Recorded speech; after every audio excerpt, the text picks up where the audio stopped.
Welcome everybody to the Daily Friend show. We produce news and commentary and information for you to analyse better the political situation in South Africa.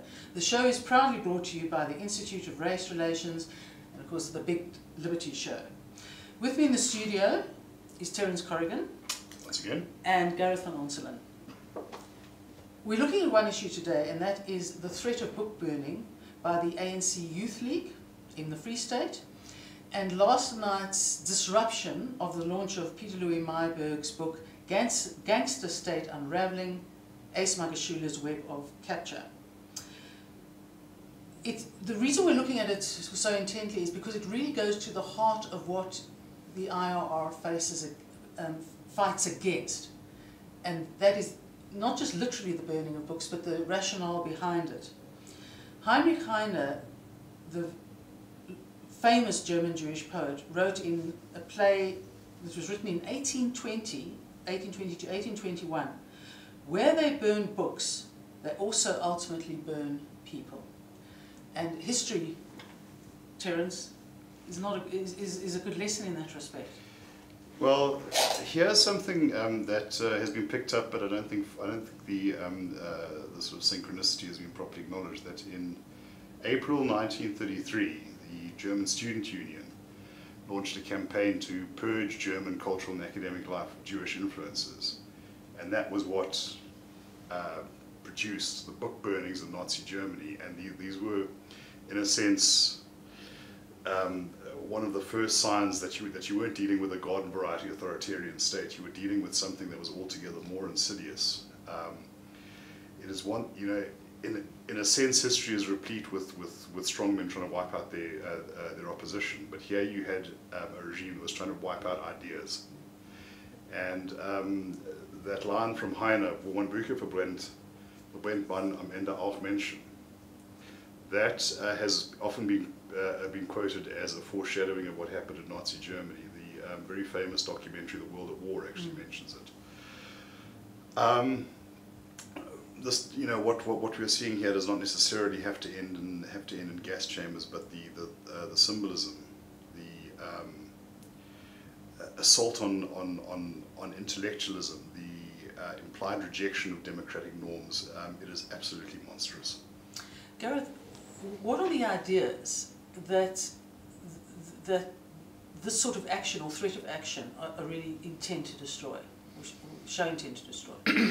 Okay, look, there are a wide range of things that you need to consider when looking at this. The first one is that South African political culture and protest culture has been infused with this idea of destroying and burning ideas and institutions with which you disagree.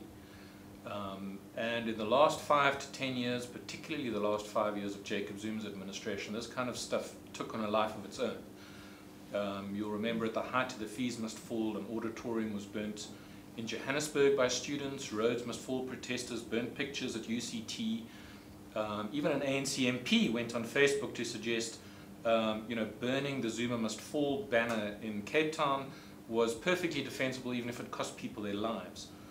So there's a long history behind this kind of intolerant attitude to ideas and criticism that you disagree with.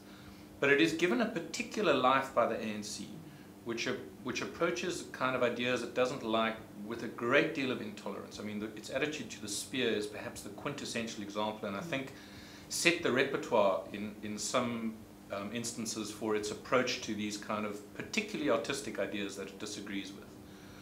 Book burning is the most insidious form of this kind of intolerance. It's the literal physical destruction of an idea that you don't even make an attempt to compete with. You simply destroy it because you don't like it.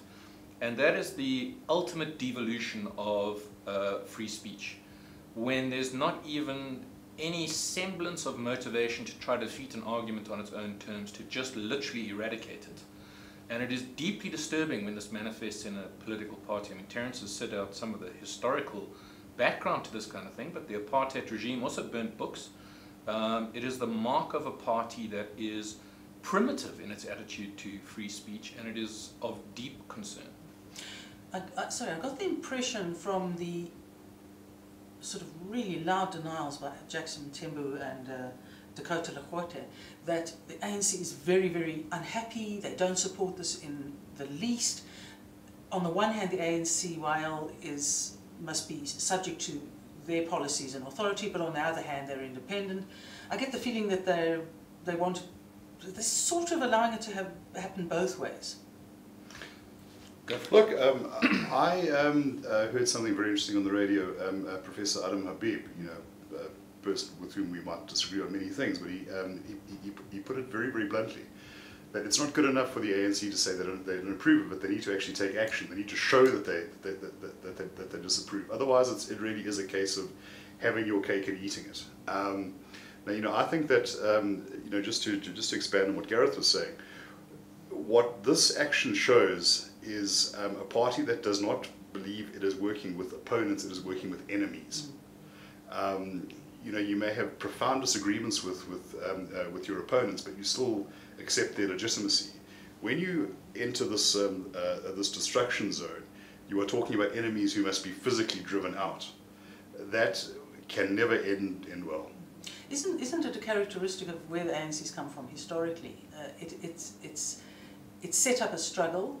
When it came back to the country, it dealt with its opponents as a struggle, and essentially, when the going gets tough, everything is a struggle. Well, I think your opening quote where you referenced Heinrich Heine is very important, because the link between those two things, burning books and burning people, is not as tenuous as you might make it out to be. I mean, just this week on Twitter, Tony Yengeni suggested that there were a bunch of tyres waiting to necklace Herman Mashaba.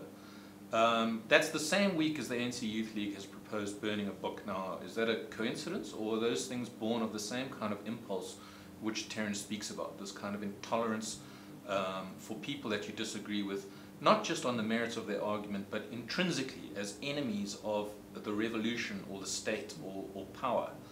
And that is the ANC's fundamental problem. It regularly fails to distinguish this line between disagreement and criticism and some kind of counter-revolutionary force that it seems as inherently illegitimate regardless of what it says. And that is born of the struggle. It's born of a kind of, part of the ANC's repertoire and struggle was burning passbooks. That's where this kind of thing is learnt, and it hasn't properly transitioned into a modern democratic political party. It still behaves in this kind of way and has these kind of repertoires built into its membership and following. And unchecked and fueled, it manifests in this kind of abhorrent behavior. Isn't this illustrative of a deep problem we've had for at least the last 10 years, and that is an absence of real leadership? If your top leadership expresses its dismay, not Jackson and Tembu, not the spokesman, but Cyril Ramaphosa, because obviously Ace Magashule wouldn't have much credibility on that score, maybe would, but it's that if in the same way that Jacob Zuma really started to up the ante with racism, 2015, 2016. Where your leaders take you is where you may very well end up, good or bad. Yes, I'd absolutely agree with that. Any party tends to take on the characteristics of its leader, and in Cyril Ramaphosa, the ANC has someone who is essentially a follower, not a leader. His attitude to all sorts of problems, inside and outside the state, is to set up processes, let some kind of majoritarian impulse determine the direction of the party, and then for him to follow it. He does not set out a set of principles or values and try to bring the organization along with him. He waits for the organization to determine what its impulses are and then follows those. And that is deeply problematic, because the ANC's internal zeitgeist is demagogic and populist and ever more left-leaning. And it is not interested in the kind of constitutional values and principles that define freedom and equality and liberty and all the things that go with it. It's interested in a centralized state, in the suppression of disagreement, and in some kind of socialist agenda that is going to destroy growth in this country. And if you can't lead, that's what will determine the future of the country and the ANC. Just to slightly deviate off the subject, surely it's the impression being given is that, and I raise it because we're talking about leadership, the impression we're given is that, or by some, is that a vote for the ANC is actually a vote for Ramaphosa, to shore up Ramaphosa and give him the power or the mandate to go forward and do the right things that we would like to see. Look, if that indeed is the case, then it means like a sort of 180-degree turn from what we're seeing at the moment. I prefer to put my faith in what empirical evidence reveals rather than what speculation may hope for.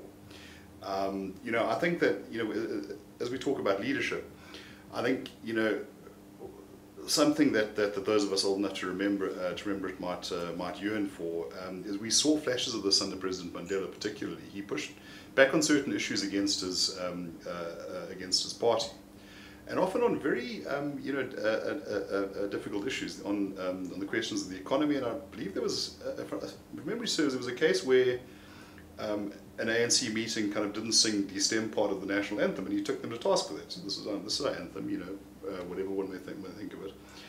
Unfortunately, I think then you had the Mbeki era, where many of these conspiracy theories started to crawl back, because I think there were deep personal issues there, into the Jacob Zuma morass and the Ramaphosa followership.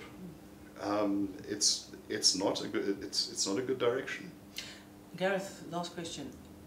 Given the nature of our political system and the nature of the ANC, surely a vote is not going to be indicative of any individual.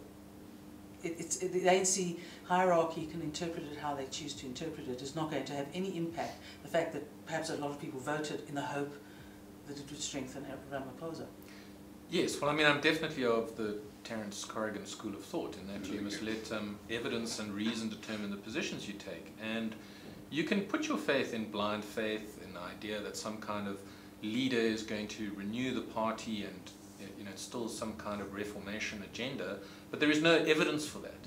And as I set out before, Ramaphosa's inclination is to take his lead from the party or from the state or from society, not to set out first and foremost a set of principles and die in the ditch for them, which is something you'd expect of a president.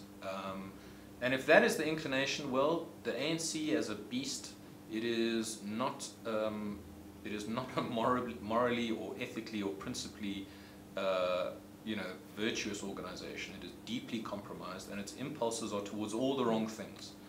And he shows no sign of controlling it. It's going to lead the direction that we're going to go in, and one of the implications are going to be these sort of impulses that we've seen with book burning. And there doesn't seem to be the kind of force in play that can hold them in check. Thank you, gentlemen. Thank you very much. Thank you for joining us. Please support the IRR in the fight for the battle of ideas, and become a friend of the IRR by SMSing your name to 32823. Terms and conditions do apply, and the SMS costs R1. And someone will then call you with a view to signing you up to support us. Or you can read us on the dailyfriend.co.za.